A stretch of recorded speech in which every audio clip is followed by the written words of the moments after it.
Bhagavad Gita, the ancient text that holds the key to unlocking your full potential in this modern world. Now, this ancient text that was composed thousands and thousands of years ago based on the conversation that happened between Sri Krishna and Arjuna holds the key to a successful life, to mastering our mind and our reality itself. In my journey, I have come across many great personal development books and teachings, but none of these teachings even come close to explaining the nature of reality and achieving success when we look at the hidden wisdom in the ancient Gita. In this video, I will reveal to you the 5 powerful lessons through the 5 important verses of Bhagavad Gita, which if you truly understand it, has the potential to transform your life forever. The Adhvaitha channel is about consciousness and conscious creation. Here we explore Vedanta and various spiritual teachings from ancient India to understand the nature of reality and to consciously create our lives. Lesson 1: Self-Mastery. Here Krishna speaks about taming the mind and taking control of our own tendencies. The chapter 6 verse 5 says, Uddharetmanam atmanam natmanam avasadayet atmaiva hyatmano bandhur atmaiva ripunatmanaha, which translates to, one must elevate oneself by one's own mind, not degrade oneself. The mind is the friend of the conditioned soul and his enemy as well. Gita here is speaking about the importance of mind. If you have been following our channel and if you have been understanding the nature of reality and the nature of consciousness, you by now understand that all we are right now is a bundle of thoughts, is mind. If we do not consciously take charge of this mind, then our reality will not be in accordance with our desires. We cannot live our full potential. So it is very important for us to develop self-awareness and take an audit of our mental activity and mental tendencies. Through this, we can begin to tame the mind and take control of the mind. And once we control our mind, we control our reality. And here is the practice that you can do every single day when it comes to this particular verse. Begin to meditate 5 to 10 minutes a day. Begin to be aware of your thoughts, the movements in the mind, the tendencies, etc., without actively controlling them. Just simply be aware and be detached. Through this, you will become aware of your thoughts and you will develop self-awareness. The mind, once you become aware of it, slowly comes under your control. Now, lesson 2 is the power of detachment. This is one of the most famous verses of the Gita.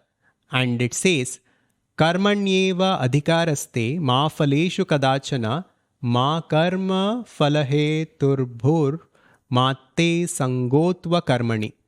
This comes from the 2nd chapter, 47th verse. And this translates to, you have the right to perform your prescribed duties, but you are not entitled to the fruits of your actions. Never consider yourself to be the cause of the results of your activities, nor be attached to inaction. This encapsulates the entire teaching of Karma Yoga. What Krishna is saying here is that we need to simply focus on the work that we have.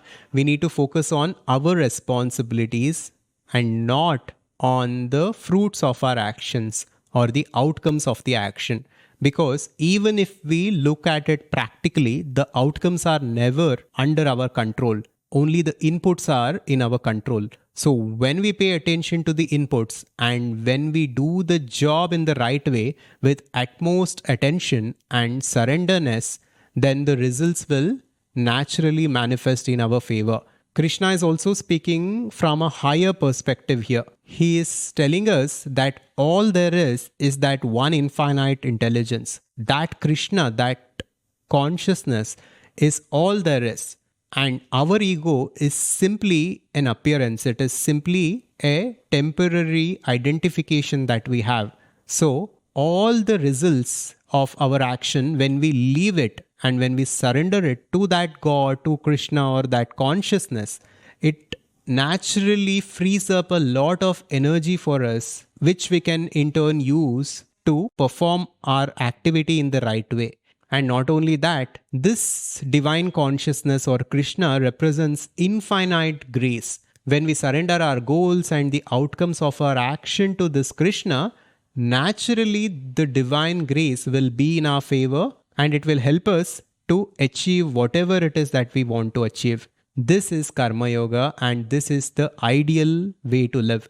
Nowadays, there is a lot of hype about the flow state. This is the state that the great athletes and high performers strive to be in during their performance. Karma Yoga is also about flow state according to me. When we surrender the outcomes of our action and when we completely focus our energy and attention in the present moment to the activity at hand, we enter the flow state and we perform our best. So, this is the power of detachment. And here is the practical tip. Choose one task this week and perform it to the best of your abilities. Do not think about the outcomes of this task. Let this be an important task that you must do this week and just surrender the outcomes to that God, to that intelligence, to the self or whatever you want to call it, and simply give your best in the present moment. Just see where this takes you. Lesson number 3, the path of Dharma. In the ancient Sanatana Dharma, the word Dharma itself is defined in this way. Dharayate iti Dharma, which translates to Dharma is that which sustains. So sustainability is Dharma. Sustainability not just at the physical level, but at all levels. Now let us look at chapter 3, verse 35. Shreyan swadharmo vigunaha paradharmat svanushthitat swadharme nidhanam shreyah paradharmo bhayavaha. This translates to, it is far better to discharge one's prescribed duties even though faultily than another's duties perfectly. Destruction in the course of performing one's own duty is better than engaging in another's duties. For to allow another's path is dangerous. Here, Krishna is speaking about the importance of Swadharma and walking our path in life. When we constantly compare ourselves to others and when we become open to the judgment of others, then we live a difficult life. When we blindly try to follow someone else's life, we are falling into a trap according to Krishna. What Krishna here is saying is that look at your own life, look at your own path and walk your path with confidence. He's saying that it is better to follow your path and not be very good at it compared to walking on someone else's path and living someone else's life. This verse is not just about the social roles, rather it is talking about discovering our unique purpose and talents and using them in service of something greater than ourselves. In the modern context, this can mean finding a work or a purpose for our life that aligns with our values and abilities, or pursuing a life path that feels authentic to who we truly are. And here is a practical step that you can take. Look at your own life. Do you think that you are following or you are walking on your path, or do you think what you are doing is not congruent with who you truly are? Look at your values, look at your deepest tendencies, look at who you are as a person at the fundamental level, and see the activities that you perform and the things that you do in life are actually in alignment with these values and tendencies. If not, think about what you wish to do in life. Spend some time and come up with a life vision. Lesson 4 is about transcending the ego. Verse 71 from 2nd chapter says, Vihaya kamanyahas sarvan puman sharati nispruhaha nirmamo nirahankaraha sashanti madhi gacchati. This means a person who has given up all desires for sense gratification, who lives free from desires, who has given up all sense of proprietorship and is devoid of false ego, he alone can attain real peace. Krishna here is speaking about the nature of ego. The ego that we have is such that it holds on to things. Whatever we do, it identifies with it. And because of this, we suffer. It is because of our attachment with this body, with this mind, and with this ego, we experience all the pain and suffering in this world. The moment we begin to disidentify from this ego, and the moment we begin to recognize our true nature as what it actually is, we begin to let go of things. Whatever happens in the external world, it will not have a lot of effect on us if we are detached from the ego. The more we are identified with the ego, the more suffering we go through. The less we are identified with the ego, the less suffering and the less stress and anxiety we experience. So, this is a very important concept to grasp. And as a practical step, you can begin to look at your own life and see where you are suffering and where you are experiencing stress and anxiety. Take an account of this, understand that your ego is doing this to you, and begin to disidentify yourself from the ego. Just let everything be. Detach your awareness from the external world and simply witness everything. Lesson 5 is the yoga of equanimity. Bhagavad Gita gives a tremendous amount of importance to balance and equanimity. Chapter 2 verse 48 says, Yogastha kuru karmani sangam tyaktva dhananjaya siddhya siddhyo samo bhutva samatvam yoga uchyate.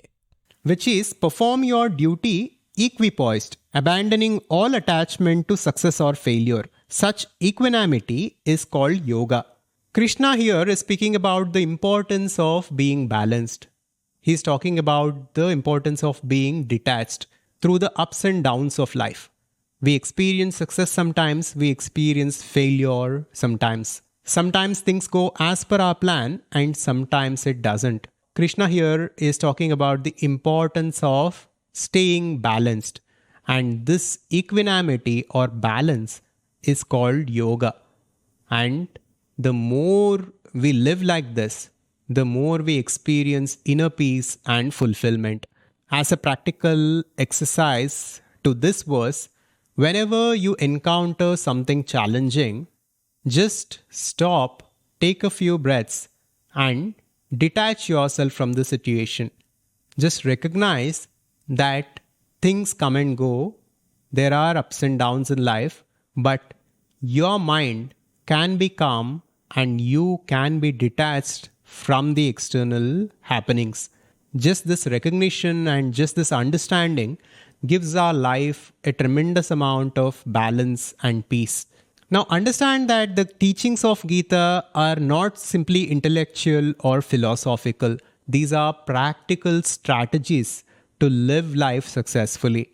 And if you want to go deeper into Vedanta and understand conscious creation and join our private community, the Adhvaitha Conscious Society, to make conscious creation a part of your life and create a life of fulfillment and holistic abundance, then check out this special video that we have created for you. Through this video, you can understand the 4 pillars of conscious creation, you can understand how to make it a part of your life, and you can learn more about ACS and how to join us.